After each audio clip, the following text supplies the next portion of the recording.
we have a zero self-awareness award to hand out. So there's an Ohio lawmaker who has now presented a bill in the state, I believe, State House of Representatives. State Rep Josh Williams from Sylvania Township introduced the O.H.I.O Sportsmanship Act on Tuesday. There's dots between the letters in Ohio, so I'm sure it stands for something. I don't really want to know what that is. But House Bill 700 would, quote, prohibit planting a flagpole and a flag in the center of the Ohio Stadium football field on the day of a college football game. This is the softest thing anyone has ever done, I think. Like, does Representative Josh have any idea how soft he sounds? You know, I'm not a big politics government guy. Like, I don't like somebody had to teach me what the three branches of government were the other day. But just as a naive thought, like, don't these people have anything to do? Like, isn't there a lot of stuff that needs to be done that is important? Like, I'm sure the state of Ohio has more pressing issues, but Josh is so soft that I'm shocked he didn't put into the law that if Michigan is up on Ohio State in the fourth quarter, you're allowed to pepper spray Michigan players. You know what would be a good law in Ohio is if a Michigan running back breaks a 40-yard run in the fourth quarter, they're arrested moving forward. Yeah. So they could, because that's probably the only way they can stop it. Solve all their problems. Yeah, I don't know what that's all about. And honestly speaking, it's just like the thing that I think is so funny about it, Andy, too, is that like the game of football in general is just inherently violent.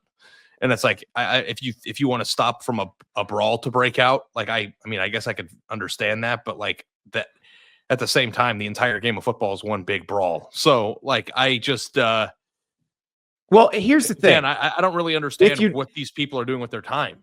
Like, if you don't want the flag planted on your field, don't lose. It's very simple. Yeah. Don't lose. Yeah. I mean, I was at the Baker Mayfield game in Columbus. Yeah.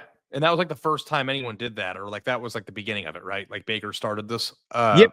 I think so. I'm sure somebody did it years and years ago, but that's the most recent one that sort of launched it back into the zeitgeist. I just remember thinking, it was like 2016 or 17. And I remember thinking, because the flag fell over after he planted it. And I was like, Baker, it's turf. Imagine how hard you would have to plant the flag to get it to stick in there. You could hurt yourself with your, your elbow or something. Well, but yeah, here's the thing. Like, that's the thing about the trophy games in the Big Ten. You don't have to worry about a flag planting or anything like that in a trophy game because the players are so bent on getting to the trophy. Like, I remember I was watching Wisconsin, Minnesota this year, and when they brought Paul Bunyan's axe out, like, you could see the Minnesota sideline, like, ooh. So Minnesota, and they won the game at Camp Randall. They had no interest in doing anything on the W because they wanted to go get that axe. So maybe that's what the trophy games. Maybe that was the point. Maybe that's why they go get Floyd of Rosedale. You know what I do a lot? I think about if I were an elite level athlete at Michigan or Ohio State or Bama or anywhere else, and I was like really, really good, right? Like, and I was the star of my team, or I made a huge play or whatever, how I would act. And I think I would act just like these people. Like, everyone's like, go act like you've been there before and, win with class and stuff. Like, do you know how insanely insufferable I would be if I were like a good football player?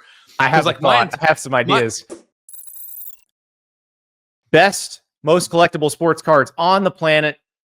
Visit PaniniAmerica.net to collect your favorite college and NFL stars. They got the Luminance series, which has your NIL autograph series.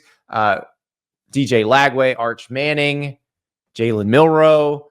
We got this one. We pulled this one. I think this is a fun one. This is a Rondé Gadsden II, who's a player at Syracuse right now, and he signs it OG2, which I thought was pretty cool. But we pulled that out of a pack.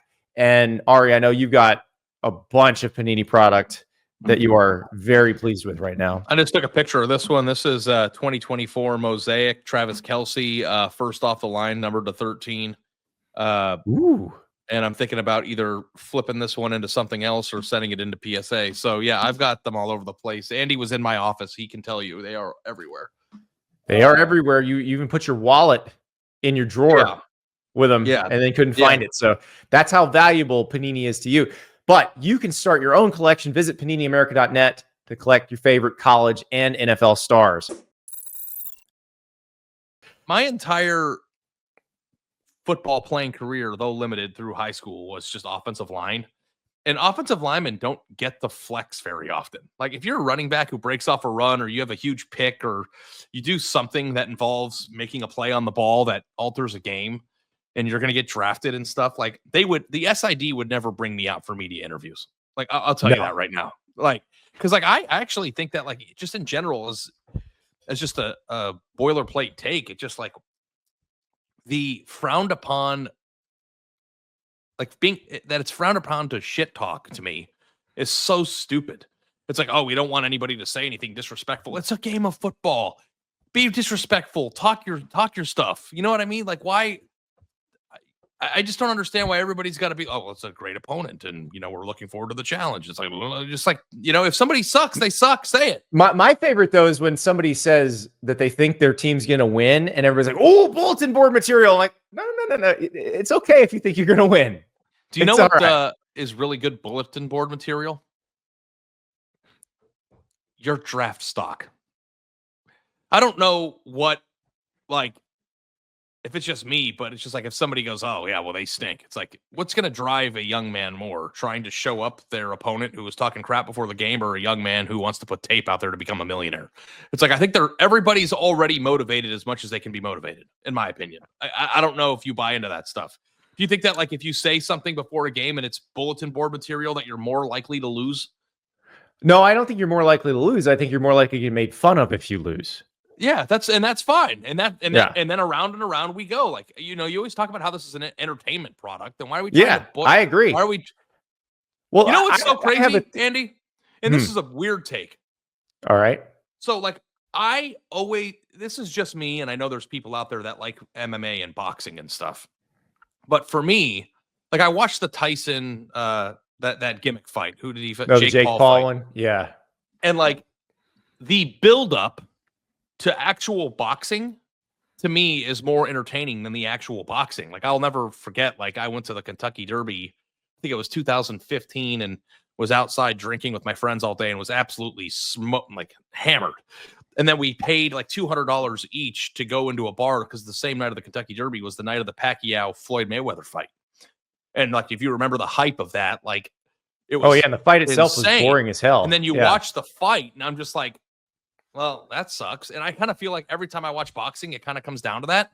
And it's like, but the one thing that boxing and MMA has mastered is the art of the pregame trash talk. Oh yeah. And it makes everything more interesting. And you can tell a lot of times after the fight when they hug, like, oh, all that stuff before was fake. Yeah. All of that was fake. And, you know, and I get that part of it's for the promotion, but could you imagine, like, if Will Johnson, well, he didn't play in the Ohio State game, but whatever. Will Johnson before the Ohio State game goes, Jeremiah Smith thinks he's a number one receiver. Yeah, we'll see about that. Like, why can't people say that? And if you lose, you get made fun of, but like, why is it frowned upon? Why is it bad sportsmanship? It should be part of the game. I would plant the flag on everybody's field. If I were on Alabama's team and we beat Mercer, I would plant my flag on Mercer's field. Like, that's who I would be. So, well, I personally can't wait to see Alabama go to Mercer. I think that's going to be quite a day when Alabama rolls into Macon, Georgia. But well, hey, listen, their athletic director is not too keen on scheduling big games anymore, so you never know. There you go. There you go.